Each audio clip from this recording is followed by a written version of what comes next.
This is part 11 of a series of videos following the course of HMS Prince of Wales, which deployed on an 8-month mission to lead an international task force to the Indo-Pacific named as UK Carrier Strike Group 25. Its mission, called Operation High Mast, began in April 2025 and will end in December. In the last video, HMS Prince of Wales successfully launched Wildcat helicopters armed with the new Sea Venom medium-weight anti-ship missiles.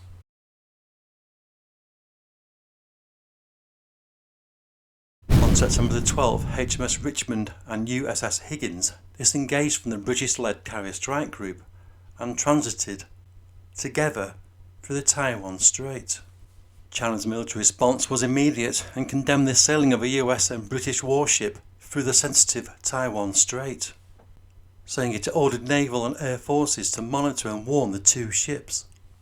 The People's Liberation Army's Eastern Theatre Command said the US destroyer USS Higgins and British frigate HMS Richmond were engaged in troublemaking and provocation. The British response was short and understated. Britain's Defence Ministry statement simply said the sailing was a routine passage. 14th September, and the British Carrier Strike Group is saying farewell to JS Kaga and her escort ship JS Akabuno. Both will sail directly back to Japan, where the JS Kaga, a helicopter carrier, will continue her refit to a converted light aircraft carrier capable of fully operating F-35B Lightning by 2027. On 26th of September, the Carrier Strike Group, which will take part in joint naval and air force exercises called Bersama Lima 2025 off the Malaysian coast, led by the UK's HMS Prince of Wales. Exercise Bersama Lima 2025 ended on October the 6th. However, a few days earlier, the British carrier and her escorts at this point had already begun to navigate the Malacca Strait.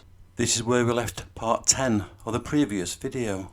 The British Carrier Strike Group, led by HMS Prince of Wales, will now head to the Indian Ocean and meet up with the Indian aircraft carrier INS Vikrant and her sizable naval escort. It's 5th of October.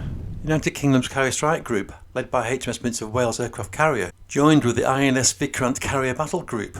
The Indian Air Force and subsurface military assets are also deployed to take part in exercise Konkan, named after a strategically crucial region on the western coast of India. Exercise Konkan is a series of missions and complex naval tasks, scheduled to end 12th of October. It is aimed at increasing combined maritime and air capabilities between the UK and Indian navies on the high seas. Whilst the exercise has been biennial since 2004, it marks the first time in history that a British and Indian Carrier Strike Group will conduct a maritime exercise together. The exercise will encompass complex maritime operational drills, focusing on anti-air, anti-surface, anti-submarine exercises and a series of flying operations, including tactical air warfare, beyond visual range air combat and air defence exercises involving carrier-based fighter aircraft. It's worth talking about India's latest carrier. In 2022, INS Vikrant R11 was commissioned on September 2nd as India's first domestically built aircraft carrier, featuring a STOBAR, a naval aviation system that stands for Short Takeoff but Arrested Recovery. It allows Vikrant to launch and recover fixed-wing aircraft using a ski jump for takeoff and arresting cables for landing. Her key stats include a length of 262 metres or 859 feet, a displacement of about 40,000 metric tonnes, and the ability to carry up to 30 aircraft, such as the MiG-29K and helicopters like the Ka-31 and Indian Navy MH-60R, a multi-role maritime helicopter that enhances the Indian Navy's operational capabilities, such as anti-submarine warfare. INS Vikrant will eventually operate the Rafale M, a French fast jet marine variant of the Dassault Rafale, 26 of which are on order. The first jet is scheduled for delivery in 2028.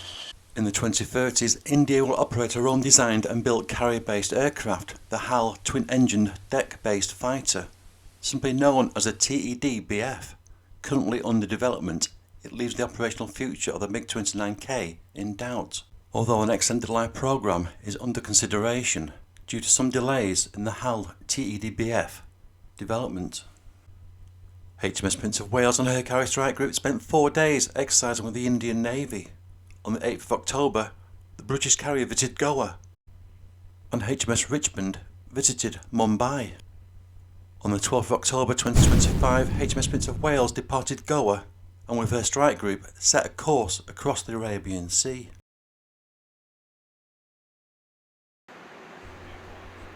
This is the British carrier departing Mormugao port.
On the 15th of October, Indian Air Force Sukhoi 30 Mark 1s and Jaguar twin-engine deep penetration strike fighters, and yes, these are the British and French Jaguar aircraft designed in the 1960s, exercised with UK's F-35Bs.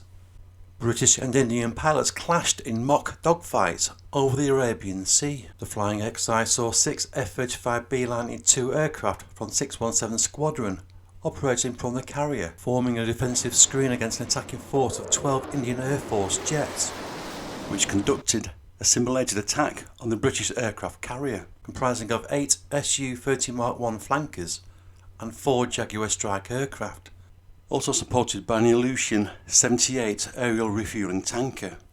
During the day's exercises, HMS Prince of Wales launched multiple F-35B Lightning jets to drop Paveway 5 bombs. F-35Bs from 617 Squadron and 809 Naval Air Squadron integrated their systems with 815 Naval Air Squadron Wildcat helicopters provided the jets with target laser guidance.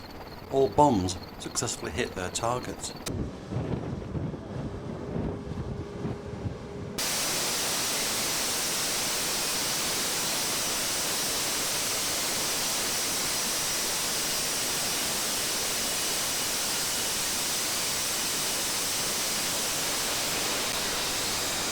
Seen here are F-35Bs from 617 Squadron returning back to the carrier after a highly successful long day of joint high-intensity exercises with Indian Air Force jets. It's at this stage the UK Carrier Strike Group prepared for its transit to the Suez Canal, potentially the most hazardous phase of the Carrier Strike Group 9-month deployment. The transit requires the passing of the coastline controlled by the Houthis in the southern Red Sea, and in particular the Bab el-Mandeb Strait, a vital global shipping choke point that exposes shipping to potential drones, ballistic missiles and anti-ship cruise missile attacks. The Houthis had already observed the Carrier Strike Group passing in the opposite direction in June 2025 and would have known the Carrier Strike Group would at some point in late 2025 return to transit back through the Red Sea. On the 16th of October, RFA Tidespring conducts a replenishment at sea with HMS Prince of Wales in the Arabian Sea. This was to bring on vital fuel needed to complete operational commitments from diesel for the ship's engines to aviation fuel for flying. HMS Prince of Wales and her escorts then headed to the port of Duqm in the Sultanate of Oman, arriving 21st of October. The ships would have received fuel, including general supplies. It's highly possible the Carrier Strike Group, while tied up, received the very latest satellite intelligence on Houthi movements, as well as online and radio chatter, identifying any potential threats to the Carrier Strike Group. Also, additional support was on hand from USS Forrest Sherman and USS Mitchell. Both are Arleigh Burke-class guided missile destroyers. USS Mitchell was positioned in the Arabian Sea, and USS Forrest Sherman was positioned in the Red Sea. Both ships were understood to provide an additional anti-drone and missile coverage.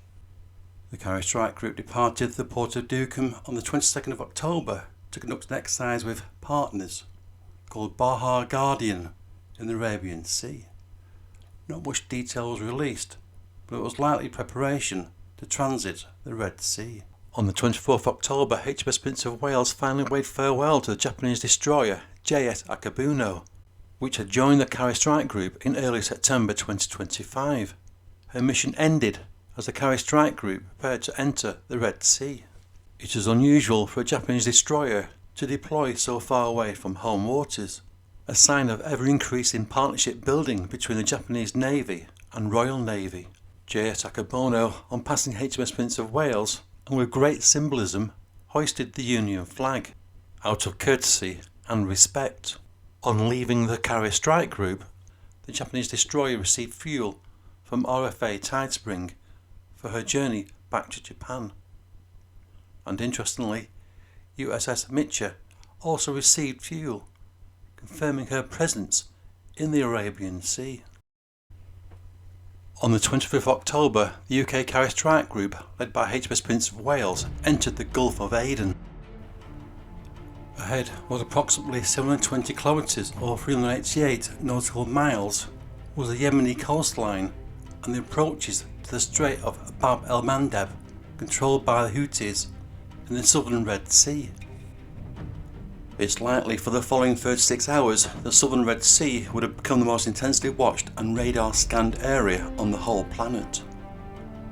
This, a result of weeks of military planning to ensure key military assets would have been in place, including satellite surveillance, airborne warning and control system aircraft, naval ships, special forces, unmanned aerial drones and a submarine, all implemented and linked to a vast range of radar and electronic system.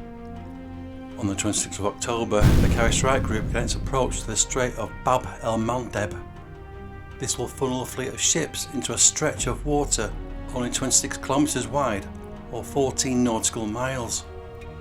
HMS Prince of Wales had a day earlier begun 24 hours a day flight operations, launching F-35B Lightning II jets armed with AIM-120 AMRAAM missiles on the wings, visibly and noisily roaring across the Red Sea along the Yemeni coastline, leaving no doubt to anyone wishing to do harm that the British were prepared and ready to counter any threat. These intense F-35B 24 hours a day flight operations continued until the 28th of October.